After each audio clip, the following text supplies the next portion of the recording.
Uau, o plano perfeito, a oferta viva, algo poderoso nessa palavra, né? Esse louvor tocou meu coração no sentido do o plano perfeito. Ele veio e começou a falar comigo que Jesus é o plano perfeito. A gente está aqui por causa de Jesus. A gente acredita que Ele é o plano perfeito. A gente acredita que a gente está aqui por causa dEle. Mas às vezes a gente não acredita no plano que Ele tem para nossas vidas.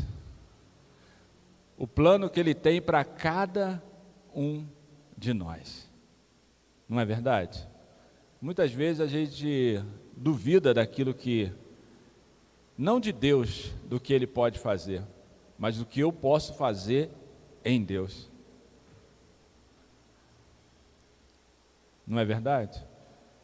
O plano perfeito.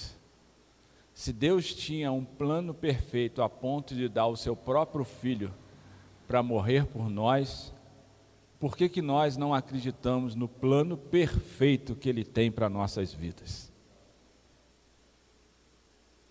Amém? Quem puder abrir, ou se puder colocar aí, 1 Coríntios 2, 9. Só esse versículo, 1 Coríntios, por enquanto, 2, 9. Mamed veio falar ali sobre rascunho, aquilo que está preparado para domingo que vem. E é interessante que quando eu começo a preparar uma palavra, eu começo a buscar anotações daquilo que eu fiz durante um tempo, né? Toda vez que alguém está pregando, pastorzão, nas lives, ou principalmente a minha esposa, como a minha esposa me ativa, quando ela vem conversar comigo sobre um discipulado, sobre uma palavra, Deus começa a falar comigo assim, acelerado, né? E é interessante que às vezes ela me faz uma pergunta e eu começo a anotar alguma coisa, ela fala, me responde, eu falo, peraí que Deus está falando comigo primeiro. Então, eu começo a buscar naquilo que eu já vivi, para ver o que Deus está falando, quer falar com a gente. Eu achei interessante esse rascunho de uma média, porque é alguém que está continuamente conectado com Deus, para buscar uma palavra quando Ele vai trazer. Porque a gente nunca sabe quando a gente vai pregar, mas a gente sabe que a gente tem que continuar conectado com Deus, porque Ele fala constantemente, e a gente não sabe quando os planos dEle vão ser para a gente declarar uma palavra. Amém? Em 1 Coríntios 2,9, na minha versão aqui, diz assim, porém, como dizem as Escrituras Sagradas, é isso? O que ninguém nunca viu, nem ouviu, e o que jamais alguém pensou que podia acontecer, foi isso que Deus preparou para aqueles que o amam. Vamos de novo. O que ninguém nunca viu, nem ouviu, e o que jamais alguém pensou que podia acontecer, foi isso que Deus preparou para aqueles que o amam. Se você não sabe qual é o plano que Deus tem para a tua vida, você sabe agora. O que ninguém nunca viu, Ele preparou para você. O que ninguém nunca ouviu, o que jamais alguém pensou que podia acontecer, foi isso que Ele preparou para aqueles que o amam. Uau! Uau! Eu não sei como é que você chegou aqui, como o Mamed falou, mas eu sei que você já tem uma palavra. Eu não sei se essa era a palavra que te trouxe até aqui, mas já é uma boa palavra para você passar a viver a partir de agora. E nesses rascunhos que eu disse que eu estava buscando, no meu bloco de notas no celular tinha exatamente isso, mudança de paradigma. Só tinha isso, tinha várias outras palavras, mas tinha esse pedaço, mudança de paradigma, e tinha esse versículo. Eu confesso a vocês que eu não lembro quando eu escrevi, confesso a vocês que não sei quando esse insight veio, eu só sei que estava assim, mudança de paradigma, e esse versículo. Alguma coisa, em algum momento, Deus estava falando comigo, sobre eu mudar a minha mente e a perspectiva daquilo que Deus tinha para minha e para nossas vidas. E aí eu fui buscar, eu estava conversando com a minha mãe ali, eu fui buscar o que é paradigma. E eu fiquei impactado ontem, conversando com a Carolina e com a Lenita, e um trecho que diz assim: o que é paradigma? Um paradigma é essencialmente uma visão particular do mundo, ou seja, uma estrutura mental composta por metodologias, experiências e teorias utilizadas para a formação da realidade e seus acontecimentos no pensamento do ser humano. Entendam isso. Assim, pode ser comparada a uma lente, a um óculos, através do qual você enxerga o mundo de uma determinada maneira, onde sem a lente adequada, a imagem ficará distorcida. Dessa forma, paradigma emerge para fornecer uma estrutura geral para a compreensão de fenômenos específicos. Paradigma é como eu acredito, enxergo e creio em minha volta ou em minha vida. Quebra de paradigma é quebrar a forma como você enxerga o que Deus pode fazer através da sua vida. Você até pode andar em certo ponto e acreditar o que Deus pode fazer, mas a quebra de paradigma começa quando você começa a acreditar o que Deus pode fazer através da sua vida. Eu comecei a ler sobre isso e eu vi que, eu esqueci o nome aqui do cientista, mas foi os cientistas que criaram essa palavra, quebra de paradigma.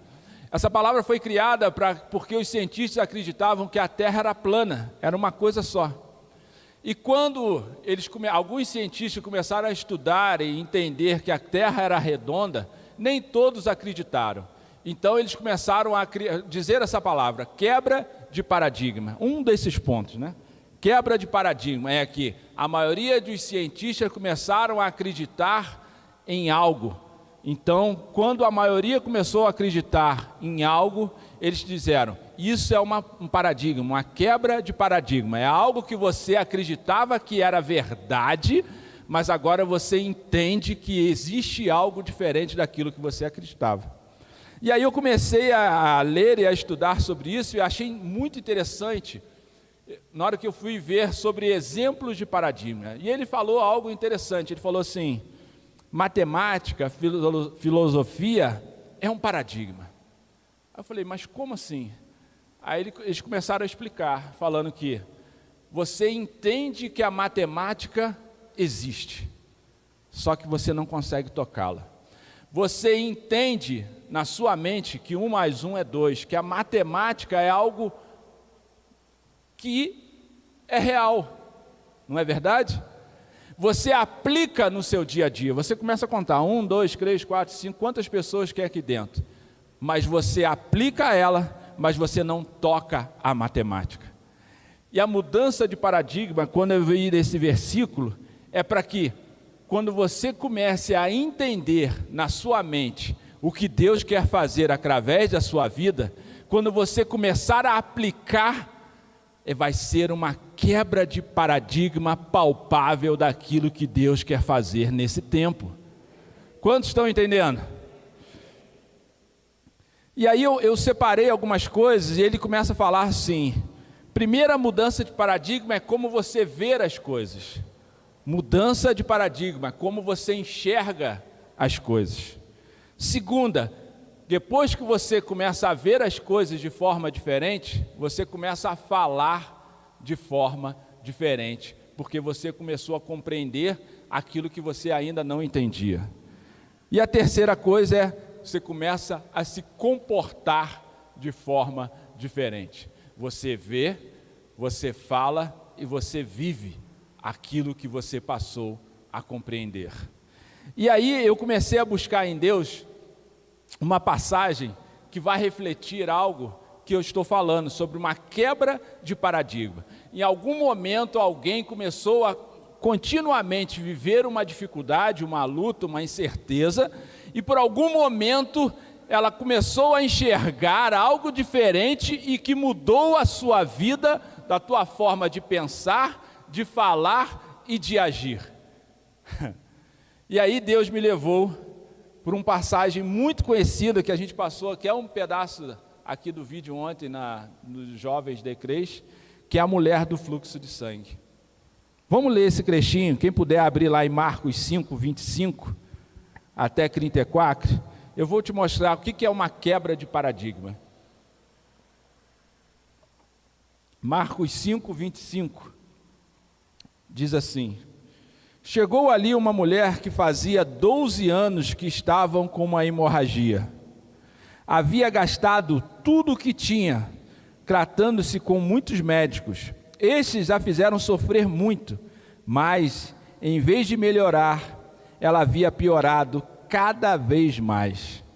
Ela havia escutado falar de Jesus, preste atenção nisso, ela escutou alguém falando de Jesus. Então entrou no meio da multidão e, chegando por trás dele, tocou na sua capa.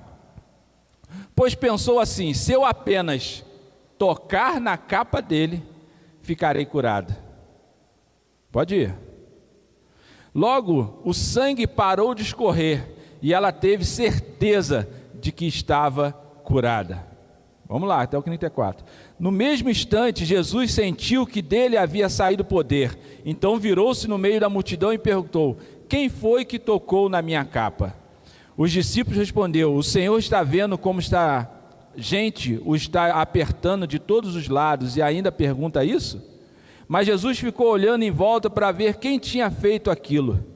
Então a mulher, sabendo o que lhe havia acontecido, atirou aos pés dele, tremendo de medo, e contou tudo. E Jesus disse: minha filha, você sarou porque teve fé.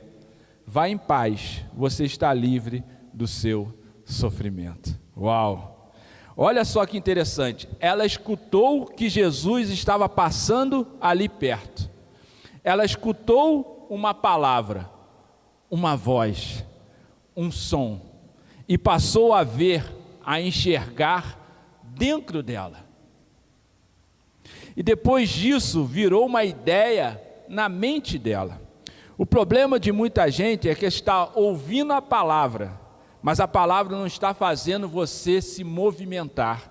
A palavra não está fazendo você criar uma ideia, um futuro dentro da sua mente. Ela ouve, ela escuta. A palavra entrou nos ouvidos e gerou uma visão na mente dela. Uma visão, essa visão gera uma transformação, que gera um movimento. Entenda isso. Ela ouviu alguém dizer de Jesus. Ela ouviu uma palavra, ela não tinha visto Jesus, ela não tinha presenciado Jesus, mas ela ouviu uma palavra. Ao ouvir a palavra nos seus ouvidos, na sua audição, ela criou uma imagem dentro da mente dela, dizendo algo: se eu apenas tocar nele, eu serei curado. Ué, peraí, durante 12 anos, ela procurou os médicos para curar, e não adiantou, ela só piorava. Mas a partir de uma declaração da palavra dela, dizendo: se eu apenas tocar, o futuro começa primeiro na sua mente. A palavra que ela escutou gerou um futuro dentro dela, para depois gerar um futuro fora dela. Oh Deus! Para gerar a realidade que você vai viver externamente, você primeiro precisa criar essa realidade dentro de você.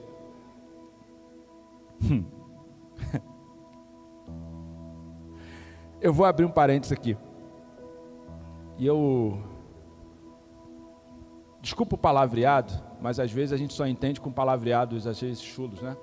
Eu não vou aqui puxar sardinha para os meus pastores, não. Mas eu estou vendo a pastora Marisa lá atrás e eu comecei a falar sobre criação de mente. E como, no processo de transformação das dificuldades que eu estava vivendo, como os meus pastores me ajudaram, como o atendimento com a pastora Marisa me ajudou. Porque quando você passa por qualquer dificuldade mental, qualquer dificuldade que você passa durante o dia a dia, a tua mente fica acelerada e, na verdade, você fica dizendo para você que você não é capaz de viver aquilo que Deus estava determinado para você. E ao conversar com o pastor Adilson, com a pastora Marisa, por mais difícil que às vezes seja, eu sempre lembro das vozes deles dizendo para mim quem Deus me chamou para ser. Às vezes eu sentava com a pastora Marisa e ficava falando, e ela, hoje foi bom, hoje você se abriu, mas você sabe o que Deus tem para a tua vida. Era pronto, tipo, bum. Sabe quando não precisa se dizer muita coisa, só precisa dizer aquilo que Deus te chamou para fazer e ser? E eu saía dali com aquilo na mente, dizendo, eu posso estar passando uma dificuldade, uma incerteza, uma luta, uma confusão, mas tem alguém que me mostra o meu futuro. Eu sei para onde que eu estou indo, eu não sei quanto dolorido eu vou chegar, mas eu sei aonde eu vou chegar.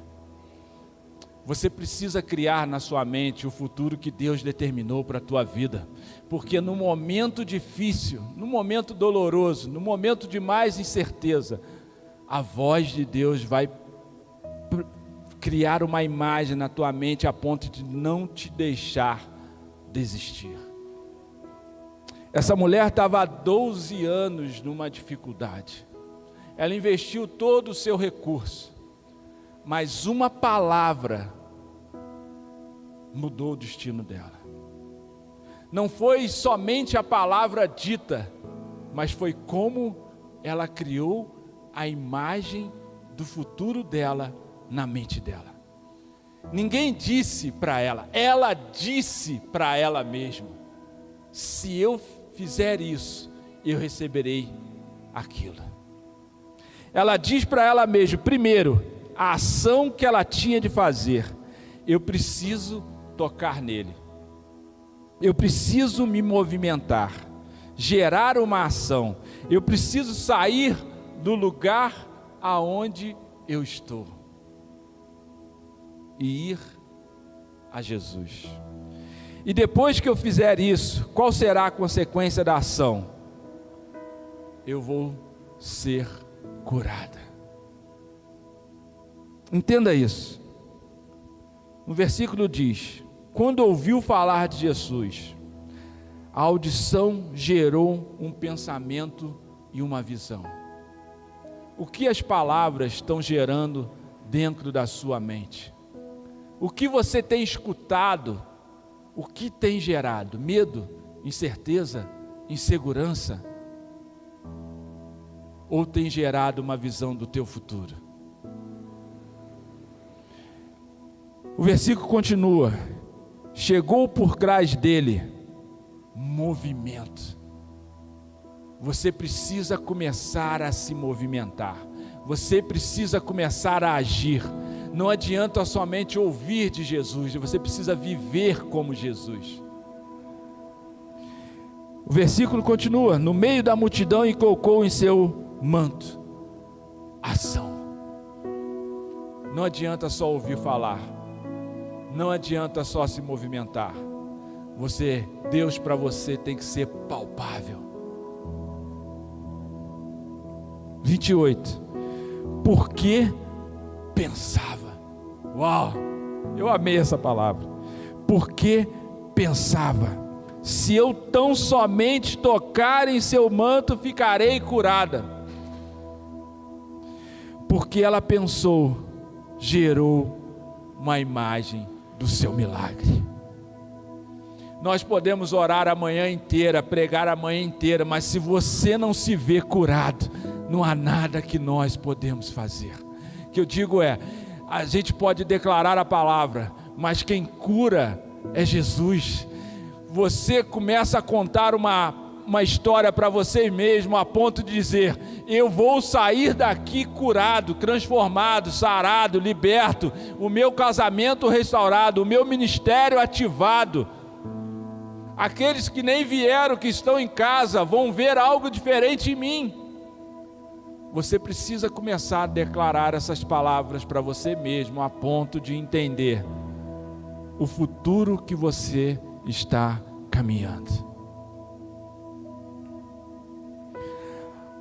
Algo dito por alguém entrou no ouvido dela, uma palavra que gerou uma informação, que gerou uma ideia, que gerou uma imagem de futuro, que gerou uma palavra da boca dela, que gerou um movimento, que se transformou no seu milagre. Onde tudo começou?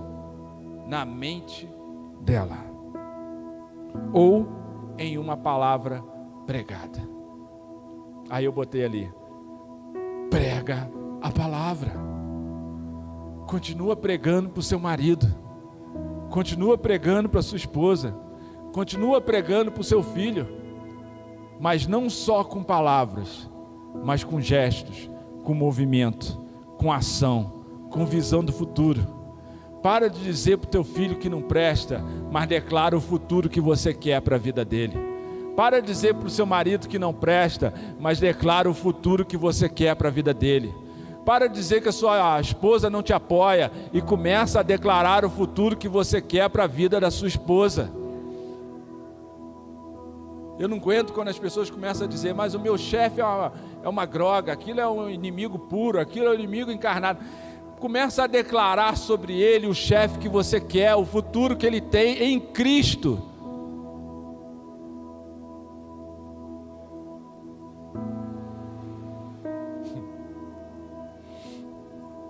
A razão pela qual não podemos agradar a Deus sem fé é porque a fé restaura a nossa humanidade. É mais natural ter confiança no que você realmente tem do que no que você espera. O que você tem existe no presente, mas o que você espera existe somente no futuro. Assim, a fé causa uma mudança dentro do espírito humano. Ela leva você da confiança no que você tem para na confiança no que você espera. Ela nos leva de sermos criaturas aprisionadas no passado ou contidas pelo presente, a sermos intimamente ligadas no futuro. Eu amei isso aqui, cara. Entenda isso. A fé te tira, te liberta do passado. A fé te liberta de viver somente na condição do presente. A fé te leva a ver o futuro e manifestar ele aqui agora no presente. Para você conseguir viver a fé, você precisa enxergar o futuro e a partir de agora fazer ele manifestar, para que você consiga chegar aonde a tua fé te mostra. Uma palavra que nós trouxemos aqui no reunião de casais, que eu fiquei impactado, é que a gente fala que Abraão é o pai da fé. Mas a palavra diz assim: Abraão era um homem de fé extraordinária, uma fé que a Bíblia descreve assim: não duvidou nem foi incrédulo em relação à promessa de Deus. E no entanto, lá em Gênesis 15, vemos que ele lutou contra o desânimo antes de entrar na dimensão da fé. Por que eu estou trazendo isso? Porque você pode estar passando por isso hoje. Um período de desânimo, um período de cansaço. Às vezes você até tem uma promessa, mas você não está conseguindo ainda enxergar ou começar a viver essa promessa. Vamos ver o que o pai da fé nos ensinou através da sua vida. O pastor, eu anotei aqui, o pastor disse ontem em seu áudio no discipulado: melhor o fim das coisas que o início delas. O importante não é como você inicia algo, mas sim como você vai terminar. O importante não é como você começa, mas o legado que você deixa para a próxima geração. Aí eu vi uma palavra hoje de manhã dizendo assim: a profecia nunca é do passado, para o presente, mas do futuro para o presente. Em Gênesis 15, de 1 a 6, vai dizer esse conflito de Abraão, antes de se tornar Abraão. Diz assim, Gênesis 15, 1: O Senhor falou a Abraão numa visão: Não tenha medo, Abraão, eu sou o seu escudo, grande será a sua recompensa. Mas Abraão perguntou: Ó soberano Senhor, que me darás se eu continuo sem filhos e o herdeiro do que possui Eliezer de Damasco? E acrescentou: Tu não me destes filho algum, um servo da minha casa será o meu herdeiro. Então o Senhor deu-lhe a seguinte resposta: Seu herdeiro não será esse, um filho gerado por você mesmo será o seu herdeiro. Levando-o para fora da tenda, disse-lhe: Olhe para o céu. Essa palavra é forte. Olhe para o céu e conte as estrelas, se é que pode contá-las. E prosseguiu: Assim será a sua descendência. Olha o próximo versículo. Abraão creu no Senhor, e isso lhe foi creditado como justiça. Talvez esperássemos que Deus dissesse a Abraão, ou desse a Abraão, uma nova medida de fé. Mas em vez disso, ele deu à fé de Abraão uma visão a qual se agarrar. Isso fortaleceu a fé dele, dando uma base para a sua esperança. Deus convidou Abraão a sair da tenda para contar as estrelas. O céu noturno pintava um projeto estelar para a sua fé, enquanto as inúmeras estrelas acima dele se transformavam nos rostos dos filhos na tela da sua mente. Em vez de simplesmente dizer a Abraão que seus descendentes seriam incontáveis como as estrelas, Deus deu ao seu destino uma ilustração constante, vibrante e física. Através desse processo celestial, no qual algo não apenas foi mostrado a Abraão, mas também dito, a visão de Deus foi impressa na imagem dele. Do mesmo modo, Deus quer usar a sua imaginação para transmitir a visão que Ele tem para a sua vida. Pois onde há visão, há esperança. Entenda isso. Talvez você esteja vivendo um momento como Abraão estava vivendo naquele momento. Talvez você tenha uma promessa de Deus para a tua vida, mas ela ainda não é palpável. Mas Deus está te dizendo hoje, como disse para Abraão: espera aí, sai da tua tenda, sai da tua visão limitada. É hora de quebrar paradigmas. É hora de você sair da onde você está, porque eu vou te dar uma imagem do teu futuro. E o teu futuro é grandioso, poderoso. Olhe para as estrelas, ele disse. Olhe por aquilo que eu vou fazer na tua vida. Ele está querendo dizer: olha só, eu te disse algo, mas eu ainda não mostrei um parâmetro para você entender a grandiosidade que eu vou fazer.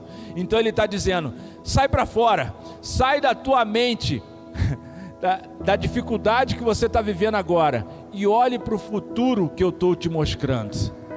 Abraão, entenda essa palavra, Abraão ainda não estava vivendo aquilo que Deus disse para ele, mas ele já tinha a imagem na mente dele para onde ele estava indo. Deus hoje está te dando uma imagem para onde Ele está te levando. Ele está dizendo para você: quebra de paradigma. Você não era aquilo que você estava pensando até agora. Você é filho de Deus, e eu vou fazer grandes coisas na tua vida. Porque para que se Deus se manifeste aqui, oh Deus, para aquilo que Deus quer se manifestar aqui na terra, Ele chama seus filhos para fazer através de você. Fique de pé.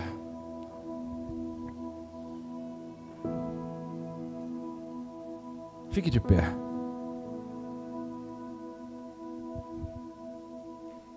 Eu quero terminar deixando para você 2 momentos difíceis na sua mente para que você entender como você crê, como você declara e como você age, muda a tua história. 2 parâmetros, entenda isso.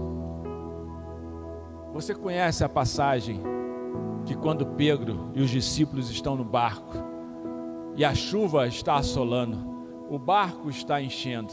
Você lembra dessa passagem? O que me surpreende na passagem é que todos os discípulos estavam dentro do barco. Talvez hoje você esteja nesse barco sendo assolado por alguma tempestade, assolado com a incerteza se vai conseguir chegar do outro lado ou chegar ao fim da vida bem. Você conhece essa passagem? Jesus vem andando sobre as águas e eles veem um fantasma, porque o medo interno dele estava refletindo aos olhos dele uma mentira. Mas eu gosto de Pedro. Entenda isso. A tempestade estava sobre ele e ele diz: Jesus, se é tu, manda eu ir aí. Eu ontem à noite sozinho fiquei doido, porque existia uma tempestade, algo pode estar te assolando hoje, mas Pedro não diz para aquilo que estava assolando ele parar. Ele diz assim, ó: Jesus, não, imagina só, eu não estou preocupado mais com a tempestade, eu não estou preocupado com a minha doença, com a minha enfermidade, com a minha dificuldade, eu estou preocupado em ir até Jesus. Ele diz: se é tu, manda eu ir aí. Ele está querendo dizer o seguinte: as circunstâncias não são um problema, a minha visão sim, porque se eu vou o caminho de Jesus, as dificuldades se submetem ao meu Deus. Ah, Jesus, você não está entendendo. Entenda isso. Quando você tem os olhos fintados em Jesus, as circunstâncias não importam, porque a tempestade se acalma quando seus olhos estão findados em Jesus. Pedro não tinha preocupação com a tempestade, ele só tinha preocupação com a visão, para onde ele estava enxergando, para onde ele estava indo.